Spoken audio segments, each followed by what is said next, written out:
Cuando llegamos al mundo evangélico, lo primero que nos preguntan es si hemos oído, si conocemos el Evangelio.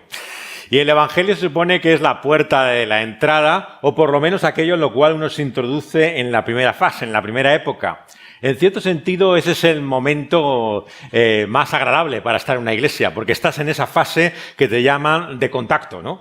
Todavía no formas parte de esto, estás simplemente curioseando, preguntando. Es cuando vienen todas las sonrisas, cuando todo son facilidades, cuando todos están dispuestos a contestar tus preguntas. Muchas veces uno tendría la tentación de que quisiera seguir siendo el contacto, ¿no? Y realmente nunca pasar más allá, porque tienes lo mejor de la iglesia. Muchas veces, tristemente, en bastantes iglesias, una vez que uno ya ha recibido el Evangelio, se acaba con todo lo que se asocia con esa fase. Se acabaron las sonrisas, se acabaron realmente todo lo que son facilidades, y lo que viene ahora es el compromiso.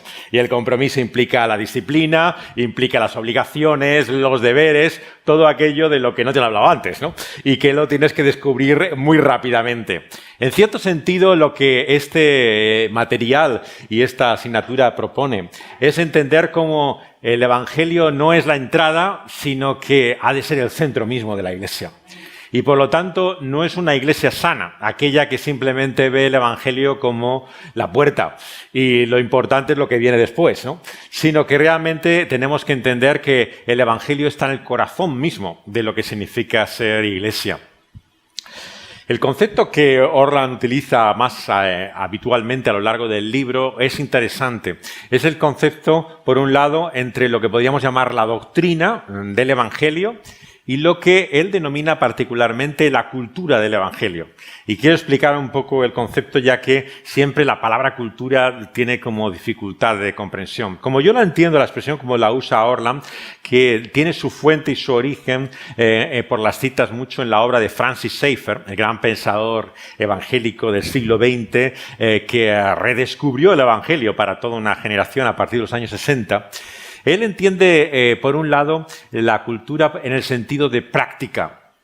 Todos entendemos la diferencia entre lo que es la doctrina, lo que tiene que ver con la cabeza, con la mente, y lo que es la acción, la práctica, la puesta en funcionamiento de eso que conocemos. Y lo que muestra es algo que Schaeffer decía una y otra vez, ¿no? No es posible la ortodoxia, o sea, el conocimiento correcto, ¿no?, sin la ortopraxis, la práctica correcta. O sea, hay una contradicción cuando en nuestra doctrina somos evidentemente ortodoxos, pero luego en la forma de actuar se ve una contradicción evidente. La manera en la que lo plantea esta asignatura es de qué manera muchas veces hemos sido ciegos, ¿no? A que esto no solamente significa la moralidad que corresponde a determinada forma de doctrina, sino que implica también lo que el Evangelio es en sí mismo. De alguna manera lo que tenemos que entender en este tema es cómo el Evangelio que forma en el corazón mismo de nuestra fe ha de marcar también nuestra experiencia, la manera en la que llevamos a cabo lo que significa la vida de la Iglesia. Creo que cualquiera de nosotros en esta generación sabemos, ¿no?, el inmenso mundo que ha abierto para nosotros Internet, ¿no? La mayor parte de nosotros estamos conectados de una u otra manera. Y habéis observado también cuál es la impresión que se da muchas veces del cristianismo cuando uno entra en las redes sociales, ¿no?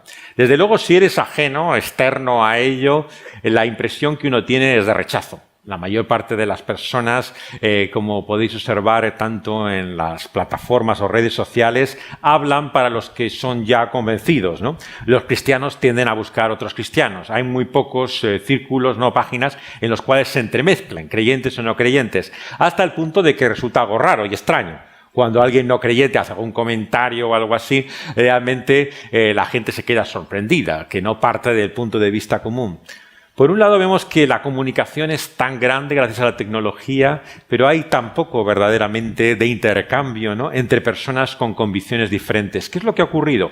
Que en este círculo, digamos, cristiano, cada vez más encerrado, lo que se ha convertido es todo en una purga, ¿no?, a ver quién es el verdaderamente cristiano. ¿Y cuál es el criterio que se utiliza? Generalmente la discusión doctrinal. Sabéis cómo tanto desde los debates típicamente teológicos, esta misma semana me introducían a 2 páginas, yo no suelo navegar mucho, ¿no?, por Facebook, simplemente tengo una página, ¿no?, en la cual publico los posts, ¿no?, pero alguien me comentaba que entrara en 2 características, una que se llama Respuestas al Calvinismo y otra se llama El Troll Reformado. Y son 2 páginas contrapuestas, ¿no?, que están en batalla continua, ¿no? Y era para mí un perfecto ejemplo, ¿no?, de lo que ya percibo por muchos comentarios, ¿no? O sea, es un diálogo de sordos, ¿no?, en el cual absolutamente nadie atiende al comentario del otro y la escala de agresividad, ¿no?, de violencia, tiene nada de evangélico, ¿no? Y esto es lo que realmente Orlund plantea, ¿no? O sea, ¿qué significa el evangelio si en nuestra forma de expresarnos, de comunicarnos, no hay nada en ello de latente? Porque, ¿qué queremos decir por evangelio, no? Se ha intentado explicar mucho cuál sería la definición, la manera más breve y simple, ¿no? Yo tengo una definición que he tomado de Packer, ¿no? No está en el libro de Orlund, pero os animo a tomar nota de ella y recordarla, ¿no? De Packer le preguntaron una ocasión, ¿no? Él tiene siempre ese difícil don que muy pocas personas tienen de expresarlo todo lo más breve posible, lo más conciso. Es un autor sumamente conciso en su capacidad de expresión. Y él hizo esta famosa descripción que se ha repetido mucho, ¿no? Tiene grandes personas que admiran esa definición y que la citan en sus libros. Uno de los más conocidos es Don Carson. Don Carson, el conocido teólogo del Nuevo Testamento, es un gran fan de la definición de Packer, ¿no? Y la definición de Packer tiene 3 palabras, tan simple como esta. Dios salva pecadores. Dios salva pecadores. Claro, todas las definiciones tienen más elementos y se podría decir mucho más de ellas, pero me gusta la idea de Packer de intentar reducirlo todo a lo mínimo, a lo fundamental, a lo básico, ¿no? Y es el punto de vista del cual Orlund parte en su exposición de Juan 3:16, el versículo más conocido y que él utiliza en el 2º capítulo para expresar qué es el Evangelio, en la definición misma, ¿no? Y la primera pregunta es inevitablemente, como dice Packer, ¿quién es Dios?, ¿no? Porque realmente el Evangelio gira constantemente en torno a Dios como centro. Y si no, no hay evangelio. Esto es de lo que se trata una y otra vez, ¿no? Y tenemos que preguntarnos una y otra vez cuando queremos saber en qué consiste el evangelio y vivir esa expresión del evangelio, ¿quién es Dios?, ¿no? Porque se trata en definitiva de otro diferente a nosotros mismos. Como muy bien hace el libro y el material, gran parte del problema que ahora vivimos es que el evangelio tiene que ver con nosotros mismos. Tiene que ver, en primer lugar, con los beneficios que yo saco, ¿no?, de ese evangelio. Claro, todos venimos al evangelio, en cierta forma, por nuestra necesidad que tenemos personal. Necesidad que a veces tiene que ver por una cuestión evidente de moral, de conciencia, que nos hace sentir culpables. La sociedad actual ha intentado desarraigar la culpabilidad del mundo contemporáneo, pero la gente, incomprensiblemente, aunque no cree en pecado, aunque no piensa que haya bien o mal, se siente mal. Piensa que de alguna manera muchas veces no llega a cumplir lo que busca, se siente frustrada, y esto se ve en las relaciones, se ve en toda la existencia de muchas personas, ¿no? Y en el Evangelio muchos encuentran simplemente pues, la respuesta al problema de la culpa. Evidentemente que para nosotros, ¿no?, es una liberación de la culpa el Evangelio. Pero el gran problema es cuando reducimos siempre el Evangelio a uno de sus beneficios, ¿no?, a algo de lo que supone para nosotros. Porque de alguna manera estamos simplificando, ¿no?, toda la riqueza, la grandeza que tiene el Evangelio. Claro, el gran problema entonces es cuando no te sientes culpable, ¿qué te dice el Evangelio? Schaeffer, que tanto le gusta citar este libro, él tenía siempre esta famosa expresión, ¿no? Decía siempre Francis Schaeffer, Dios no ha mandado a Jesucristo, ¿no?, para llevar a cabo la obra de salvación, ¿no?, para librarnos del sentimiento de culpa, de la experiencia subjetiva de la culpa, sino del problema objetivo de la culpa. Y él mostraba cómo ya en su generación, en los años 60, había este problema, ¿no? La culpa de la cual nos queremos librar, ¿cuál es? El sentimiento, la carga emocional que te resulta incómoda. El día que logras que este problema desaparezca, ya parece que has llegado a la solución del problema. Pero como decía Schaeffer, claro, el Evangelio no va dirigido en primer lugar a los sentimientos de culpa. Claro, hay personas que tienen sentimientos de culpa aunque han recibido el Evangelio. Es una de las dificultades de lo que significa el daño emocional, ¿no?, con el cual tantas veces vivimos, ¿no? Hay personas que se sienten culpables por cualquier cosa. y otros que no se sienten nunca. Este es el gran problema de los predicadores. Claro, tú vas un día al púlpito e intentas decir, voy a llevar a la gente a la conciencia de este mal, ¿no? Y precisamente los que se sienten fatal, que ese día no pueden ni levantar la cabeza de humillación, son aquellos en los que no estabas pensando, ¿no? Los que no deberían sentirse culpables. Y aquellos que tú piensas que realmente tendrían que darse cuenta de su problema, permanecen inconscientes, ¿no? ¿Por qué? Porque nos encontramos con esa diversidad. Hay personas que tienen una gran sensibilidad y tienen como esa conciencia constante, ¿no?, de que no llegan, ¿no?, y otros que nunca perciben esa experiencia. Pero el Evangelio no se refiere ni a unos ni a otros, se refiere al problema objetivo de todos, universal. Es la culpa que nos pertenece como género humano y que encontramos desde Romanos 3, Romanos 5, ¿no?, que alcanza a todo hombre y que viene desde el principio, ¿no?, y que nadie podemos escapar de ella. Entonces, si el problema del hombre es esa culpa objetiva, la respuesta es Dios mismo. Como una y otra vez se nos ha recordado, ¿no?, en la obra de Piper y otros muchos nos muestran cómo Dios es el Evangelio. Si tenemos que describir qué es el Evangelio, es la respuesta que Dios es mismo al problema del hombre, ¿no? Entonces la pregunta de quién es Dios, lejos de ser una curiosidad de la teología sistemática para ver qué atributos de Dios hay, cuáles son comunicables, no comunicables, cómo podríamos a describir el carácter de Dios, es la pregunta de quién es Dios, es simplemente y fundamentalmente la necesidad mayor del hombre, el descubrir quién es Él, el conocerle a Él. Por lo tanto, el Evangelio es el conocimiento de Dios. Como tantas veces se ha dicho, ¿no?, y Packer lo desarrolla en su conocido libro, ¿no?, ¿qué es la fe sino conocer a Dios?, ¿no? Y ese conocimiento de Dios es lo que en el Evangelio proponemos, ¿no?, al mundo, pero también a cada uno de nosotros. Y es por esto que cada iglesia, ¿no?, y la vida cristiana tiene que girar en torno al conocimiento de Dios. ¿Qué experiencia tenemos de la fe sin buscar conocer a Dios, ¿no? Claro, esto es lo que ha ocurrido en muchas iglesias. Dios ha pasado, ¿no?, de ser aquel a quien descubrimos al principio para a continuación tratar de nuestros propios problemas. Cómo Dios responde a tu problema familiar, cómo Dios soluciona tu cuestión psicológica, cómo Dios te lleva a tener una vida, ¿no?, en la cual puedas alcanzar ciertos fines o propósitos. Pero Dios es simplemente el medio, es el agente. Lo importante eres tú, tu experiencia. Incluso aquellas iglesias que más presumen de espiritualidad, de santidad, de piedad, de modelos realmente más introspectivos de fe cristiana, en el fondo de lo que se trata es de tu propio avance espiritual, de cómo te sientes tú, no de quién es Dios para ti, sino si estás satisfecho o no de tu santidad y de cómo avanzar y progresar en esa santidad, ir los pasos, ¿no?, en la vida del Espíritu para poder ir creciendo a una mayor satisfacción personal. Claro, este es precisamente el desarrollo equivocado cuando Dios no está en el centro. Cuando el Evangelio está en el centro, entonces Dios es en torno a quien gira la vida de la Iglesia. Y descubrirle a Él y conocer a Él es la vida cristiana y es nuestra hambre y necesidad, nuestro anhelo fundamental. En la definición de Packer, a continuación de esa realidad que está con toda su gloria en el corazón del Evangelio, que es Dios, aparece un hecho, el salvífico, liberador y rescatador, ¿no?, de lo que Dios ha hecho por nosotros, ¿no? Cada vez que intentamos resumir el Evangelio, ¿no?, nos referimos una y otra vez a lo que Dios ha hecho por nosotros, ¿no? Y esto, como se dice desde la primera página del librito que habéis leído, es una obra acabada, consumada. Este es el secreto mejor guardado de la Iglesia contemporánea, que Dios ya lo ha hecho todo. Precisamente es aquello que tantos no han escuchado en su vida lo que hace que precisamente la vida de la Iglesia sea una experiencia muy diferente a la que tantos conocen, ¿no?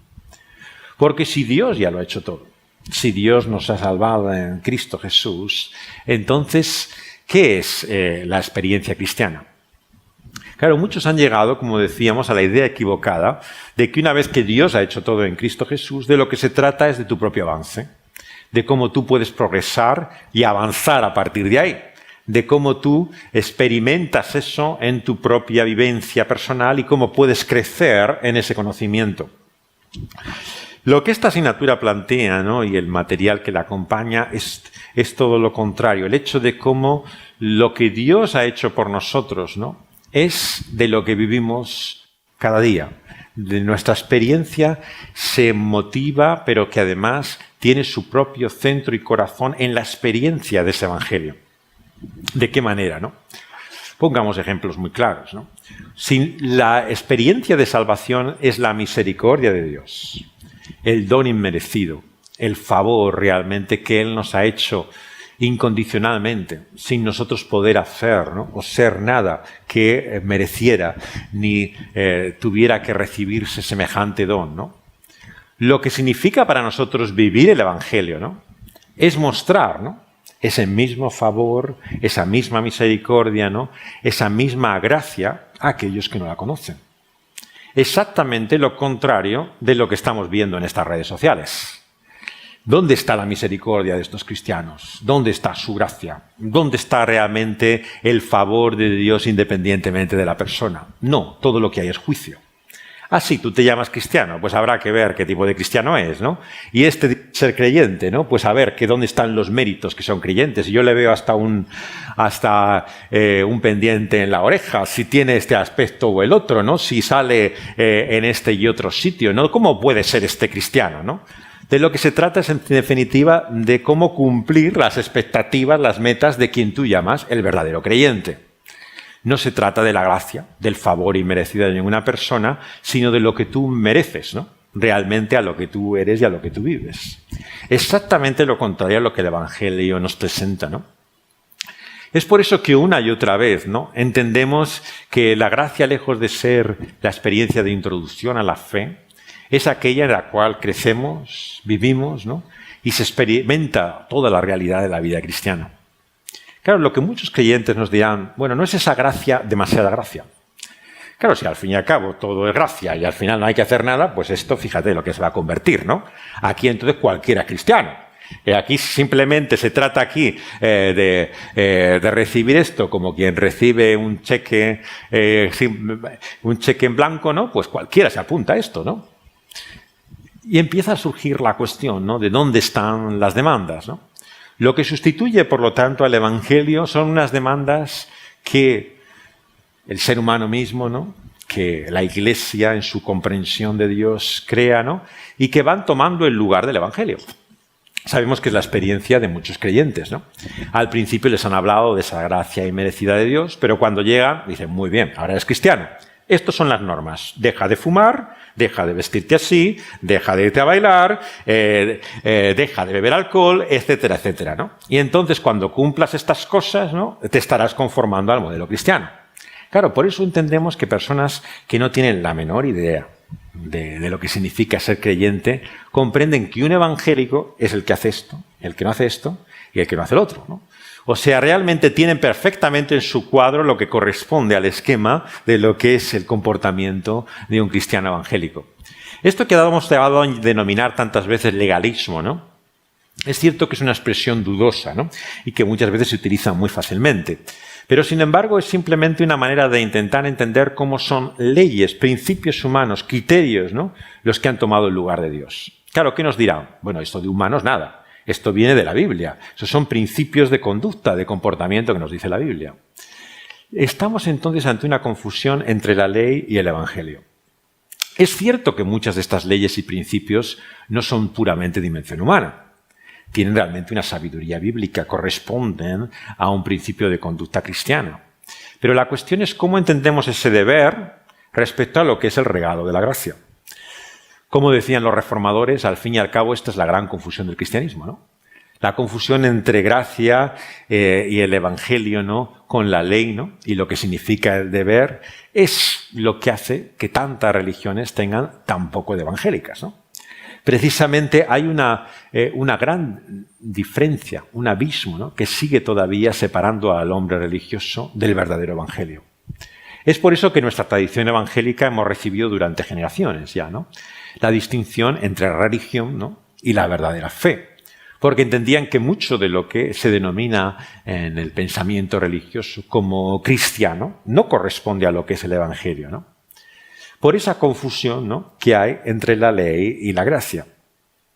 Claro, lo que entendemos en la doctrina correcta, en la doctrina ortodoxa, es que la ley nunca fue dada para salvar a nadie. Claro, esta es la gran sorpresa para muchos evangélicos, que les han dicho que la primera parte de la Biblia tiene la ley, tiene las demandas, los requisitos. Y eso estaba bien para los judíos, claro, para aquellos primeros que vinieron. Como fracasaron, como no vivieron conforme a esto, luego vino el Evangelio, era el plan B de Dios. Cuando falló uno, no tuvo más remedio que enviar a su hijo a ver cómo salvaba la situación, ¿no?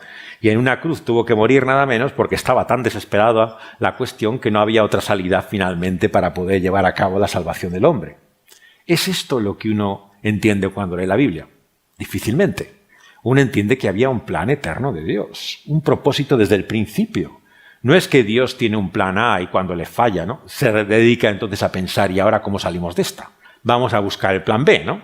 Sino que desde el principio Dios nos dice, como en los 10 mandamientos comienza el preámbulo, que Dios, habiendo salvado a su pueblo de Egipto, de tierra de servidumbre, de esclavitud, les dio estas palabras de vida, ¿no? Nunca la ley fue dada para que fueran salvos, sino porque eran salvos, les mostró esa su voluntad moral, ¿no? Por lo tanto, no es cierto que en el Antiguo Testamento hubiera un plan de autosalvación, ¿no?, que simplemente al fallar y fracasar se hace necesario el Evangelio. Es que la ley nunca fue el camino de salvación. Y en ese sentido tenemos que entender una y otra vez hasta qué punto el Evangelio es central, ¿no?, en la experiencia cristiana y en la vida de la Iglesia, entendido en su propósito, en cuál es realmente la razón de ser de lo que Dios ha hecho por nosotros, para salvarnos, ¿no? La salvación, claro, inevitablemente nos lleva a nuestra propia situación y condición, que es efectivamente desesperada. El ser humano, como hemos dicho, participa de una culpa universal que va desde el principio, ¿no? Y por lo tanto no tenemos, ¿no?, la menor posibilidad de poder salir de esta situación si Dios no nos salva, ¿no? Como recordamos cada vez que explicamos el Evangelio, ¿no?, es solamente por su amor. De tal manera Dios ha amado al mundo, ¿no?, que ha mandado a su único Hijo. No hay otra explicación por la que Dios finalmente, ante personas, individuos rebeldes, desobedientes, que se enfrentan contra Él, le lleve a esa liberación y rescate, ¿no?, con la que se propone salvarlos de su condición, que su sola gracia, amor inmerecido, misericordia, ¿no? Por lo tanto, la salvación finalmente no tiene otra explicación que aquello que llamamos el amor de Dios, ¿no? ¿Y cómo se demuestra ese amor? Precisamente en la tercera parte de esa definición, en que a quien Dios salva es a pecadores, ¿no? Claro, ¿de qué nos sirve pensar, ¿no?, que todo el plan de salvación de Dios es una revelación del amor de Dios, ¿no?, de su favor, de su misericordia, ¿no?, si no entendemos hasta qué punto somos necesitados de ese amor, favor y misericordia? Claro, este es el gran problema que tenemos tantas veces en la vida, ¿no? Siempre pensamos que de alguna manera tan malos no somos, ¿no?, que algo tenemos que despertar, ¿no?, de aprecio, ¿no?, de amor en otras personas, ¿no? En definitiva, no nos damos cuenta del estado, ¿no?, absolutamente despreciable de lo que significa el pecado en nuestras vidas, ¿no? Esto, claro, solamente se puede enfrentar de dos maneras, ¿no? O disminuyes el sentido de ese pecado y lo conviertes en defectos, debilidades, son simplemente las imperfecciones que tenemos. Nadie es perfecto, nos dirán, ¿no? Esto es el problema del hombre. O lo que haces es precisamente todo lo contrario, ¿no? Mostrar cómo tú en tu capacidad, en tu superación, puedes llegar a hacer que ese problema, por muy grande que sea, pueda superarse en tu estado. Pero la Biblia te muestra el pecado como pecado. Y por lo tanto, la distinción que tantas veces hacemos, ¿no? Dios ama al pecador, ¿no?, pero rechaza el pecado, es sumamente artificial. Claro, porque Dios en su juicio se muestra contra pecadores a causa de su pecado, ¿no? No es tan fácil distinguir uno y otro. Es por esto que muchos también en su lenguaje y expresión son tan sumamente agresivos, ¿no?, cuando hablan con no cristianos, ¿no?, porque no pueden tampoco encontrar el elemento diferenciador entre aquello que rechazan de su conducta, ¿no?, y el amor o gracia que tendrían que mostrar por ellos, ¿no? Pero precisamente la medida es la que el Evangelio nos da. Dios salva a pecadores, ¿no? El pecado es pecado y por lo tanto tiene todo el rechazo y la ira de Dios, ¿no? Pero el amor es tan grande, ¿no?, como inmensa es su misericordia, ¿no?, y como se muestra en esa salvación completa de Dios en Cristo Jesús. Ahora bien, ¿cómo recibimos esa salvación? De esto es de lo que habla también este material. Evidentemente que es creyendo, ¿no? Pero ¿qué significa creer, ¿no? Claro, una y otra vez nos han dicho, bueno, creer cualquiera puede creer, ¿no? Es el argumento, por supuesto, del catolicismo hasta el día de hoy. Sí, mucha fe, mucha creer y tal, pero realmente, ¿en qué se ve verdaderamente que uno es cristiano, ¿no? Será en lo que tú haces, no en lo que tú creas o dejas de creer. De alguna manera se ve como que la fe, como se ha entendido tradicionalmente en el mundo evangélico, parece demasiado fácil. Es algo demasiado simple. Cualquiera puede pretender tener esa fe. Claro, si la fe fuera sentimiento intelectual, tienen razón. Claro, hasta los demonios creen. Nos dice la palabra de Dios, ¿no? O sea, si se trata simplemente de aceptar algo verdadero como real, evidentemente que la fe no puede ser simplemente eso. Poder decir que algo es así, ¿no? Que poder asentir, ¿no?, intelectualmente a la realidad de una verdad. La fe implica otros elementos, ¿no? Tradicionalmente hemos dicho siempre que la fe no solamente implicaba un asentimiento intelectual, ¿no?, sino que implicaba también un conocimiento. La fe tiene un contenido. No basta decir que creemos que hay un Dios, ¿no? La pregunta es ¿en qué Dios creemos? Claro, esto es lo que Francis Schaeffer y tantos pensadores decían desde el siglo pasado. Claro, ¿de qué sirve hablar de Dios cuando Dios se define y se explica de formas tan distintas? Por utilizar a alguien mucho más cercano a nosotros, el señor Grau, ¿no? Siempre dijo el señor Grau, ¿no?, lo importante no es si creemos que Dios existe, ¿no?, sino en qué Dios creemos. Porque claro, a todo el mundo le podremos preguntar y decirte que cree o no cree, pero la cuestión es en qué Dios cree o en qué Dios no cree. Porque igual tú tampoco no crees, a lo mejor en ese mismo Dios tampoco.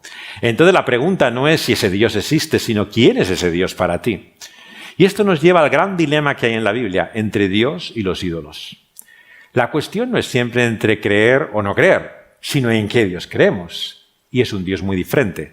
El Dios que se revela a su pueblo sacándolo de la esclavitud en su acto de salvación desde el Éxodo, que los ídolos que sirven su propio pueblo tantas veces por influencia de otras naciones y pueblos que hay alrededor. Dios no es igual que los ídolos. Hay una completa contraposición entre el verdadero Dios y esos falsos dioses que son los ídolos, ¿no? El Nuevo Testamento, lejos de acabar con ese problema, continúa todavía con ello, ¿no? Una y otra vez está el dilema, ¿no?, entre esos dioses, ídolos que rodean, ¿no?, al culto y al reconocimiento de ese único Dios vivo y verdadero. La pregunta, por lo tanto, es ¿en qué Dios creemos, ¿no? Y ese Dios en que creemos vemos que es el que se ha revelado. Como decía Schaeffer, la cuestión no es solamente que Él está ahí, sino que Él está presente, pero no está callado. Dios ha hablado. La revelación de Dios, ¿no?, como dice también otro libro de Grau, ¿no?, Dios ha hablado, está en el corazón mismo de la presentación del Evangelio. ¿De qué vamos a hablar de Dios si no hay nada que conocer de ese Dios? Claro, podemos hacer como los budistas, simplemente callarnos, ¿no?, y que cada uno sea consciente de esa presencia que hay, ¿no? Pero cuando como cristianos hablamos de Dios que se ha revelado, lo que hablamos es de su palabra, de su revelación. La Biblia, por lo tanto, frente a la teología liberal, ¿no?, que tantos han mantenido desde el siglo pasado, piensa que esa fe tiene un conocimiento que se revela en la Escritura. Claro, habrá siempre un tipo de religión y de teología romántica que de lo que se trata es de su experiencia personal, subjetiva, ¿no?, de la manera en la que a ellos les gusta pensar que ese Dios es, ¿no? ¿Y quién le dice algo a esa persona? Claro. Si a mí me gusta pensar a Dios así, pues yo tengo la libertad para hacerlo. Pero la cuestión no es cómo te guste a ti pensar que Dios es, sino si realmente hay un Dios que podamos conocer por su revelación que es así. La cuestión de la Biblia, por lo tanto, no es anecdótica, que tú tengas un aprecio especial a esta tradición religiosa. Se trata de si hay un medio o no de conocer a ese Dios. Porque si no hay un medio de conocer a ese Dios, efectivamente la Biblia es tan válida como tus propios sentimientos. Tú lo sientes así y yo lo veo así a la luz de este libro. Pero si Dios se ha revelado, entonces hay un medio que implica una autoridad, un conocimiento por el cual sabemos que algo es verdad. Claro, en este mundo incluso tecnológico, con tantas voces divergentes, surge una y otra vez la pregunta ¿y cómo sabemos la verdad de lo que se está diciendo? Claro, hay tantos rumores, tantas historias falsas, tantos bulos, pero la pregunta de si algo es cierto sigue siendo una gran cuestión, algo que necesitamos saber, la verdad de lo que se dice. La fe, por lo tanto, apunta a esa realidad que encontramos en la Escritura, ¿no? Por el propio hecho de la revelación de Dios, ¿no? Creer no es solamente saber que hay un Dios, sino conocer a ese Dios tal y como se ha revelado. Pero en tercer y último lugar, implica confiar en ese Dios, ¿no? Eso que se ha dicho muchas veces, que está en el corazón mismo de la fe, tiene que ver con esa realidad que no es solamente mental o intelectual. Esta es muchas veces la cuestión, ¿no?, del problema de la gracia, ¿no?, y el Evangelio, en la manera en que se manifiesta y se revela para otros, ¿no? Como entendamos simplemente esto como una cuestión mental, ¿no?, intelectual, de lo que se tratará será de cómo persuadir o convencer, ¿no?, con nuestros argumentos e inteligencia a la persona de la verdad de lo que estamos diciendo. Si os fijáis, es así como muchos se comunican, ¿no?, en torno al Evangelio. Presentan argumentos, ¿no?, con la idea de que si te convences de esos argumentos, podrás aceptar la verdad de lo que es el Evangelio. Pero creer no es simplemente asentir o saber con un conocimiento de Dios, ¿no? No es aceptar, ¿no?, la racionalidad de ciertos argumentos. Implica una experiencia, ¿no?, que denominamos de confianza en ese Dios, ¿no? Ahora, todos entendemos la diferencia, ¿no?, entre conocer a alguien y confiar en él. Claro, yo puedo saber quién eres tú, pero sin saber quién eres tú, la confianza que yo puedo tener es relativa. Depende de ese conocimiento. Cuanto más conocimiento tengo, más me puedo arriesgar en esa relación contigo, ¿no? Esto es exactamente lo que la fe plantea. En la medida en que conocemos quién es ese Dios, en esa misma medida tenemos que confiar en Él, ¿no? Confiar en lo que Él dice, ¿no?, pero también nuestra propia vida, ¿no?, en sus manos. Esa confianza implica una experiencia emocional. No tengamos miedo a ello. Yo creo que desde el principio, en la ley de Dios, el Señor nos lo dijo claramente, ¿no? Debemos amar a Dios con todo nuestro corazón, como dice Deuteronomio. Y eso, aunque no sean solamente nuestros sentimientos, es también nuestra cabeza, nuestra voluntad, nos habla de la totalidad del ser humano, ¿no? Muchas veces en la presentación del Evangelio y en la apologética contemporánea encontramos que hay un excesivo racionalismo, ¿no? Hay una escuela que ha conformado gran parte de la apologética evangélica desde hace muchos años, ¿no?, que llamamos el evidencialismo, ¿no? El evidencialismo es que si te doy 31 razones por las que Jesús resucitó o Jesús es lo que tal, evidentemente esto demanda un veredicto que es crearlo. Ya está. Claro, pero las cosas no son tan simples. Tú no crees en Cristo Jesús porque haya 31 razones para que te demuestren quién es Jesús.